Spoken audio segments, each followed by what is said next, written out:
IELTS speaking টেস্টে 4টা assessment ক্রাইটেরিয়াতে আপনাকে স্কোর প্রোভাইড করা হয় এবং প্রত্যেকটা অ্যাসেসমেন্ট ক্রাইটেরিয়া 25% স্কোর ক্যারি করে।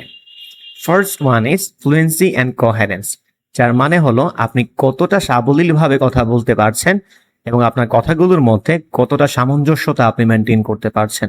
আপনি স্মুথলি ন্যাচারালি কথা বলছেন কিনা, আপনার আইডিয়াসগুলোর মধ্যে অর্ডার আছে কিনা, অর্ডার মেনটেন করতে পারছেন কিনা ঠিকঠাক ভাবে, লিঙ্কিং ওয়ার্ডসগুলো ঠিকঠাক ইউজ করতে পারছেন কিনা, এক্সেসিভ পজেস অ্যান্ড রিপিটেশন আপনি অ্যাভয়েড করছেন কিনা, এগুলো চেক করা হয় এই প্রথম অ্যাসেসমেন্ট ক্রাইটেরিয়া দিয়ে, অর্থাৎ ফ্লুয়েন্সি অ্যান্ড কোহারেন্স দিয়ে।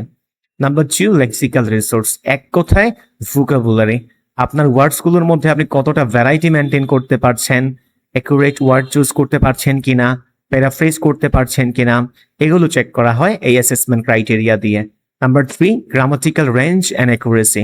গ্রামাটিক্যাল রেঞ্জ বলতে বোঝায় সেন্টেন্স স্ট্রাকচারের মধ্যে ভ্যারাইটি মেনটেন করতে পারছেন কিনা, অ্যান্ড অ্যাকুরেসি বলতে বোঝায় গ্রামারে আপনার একটা ভালো কন্ট্রোল আছে কিনা, বা আপনি কোনো গ্রামাটিক্যাল মিস্টেক করলেন কিনা, প্রিপোজিশনাল মিস্টেক করলেন কিনা, আর্টিকেল মিস্টেক করলেন কিনা, এগুলো চেক করা হয় এই অ্যাসেসমেন্ট ক্রাইটেরিয়া দিয়ে। আমরা যদি এক কথায় বলি, গ্রামাটিক্যাল রেঞ্জ অ্যান্ড অ্যাকুরেসি মানে আপনার সেন্টেন্স স্ট্রাকচারের মধ্যে ভ্যারাইটি মেনটেন করছেন কিনা, অ্যান্ড আপনি কোনো গ্রামাটিক্যাল এরর মেক করছেন কিনা, এগুলোই চেক করা হয় এই অ্যাসেসমেন্ট ক্রাইটেরিয়া দিয়ে।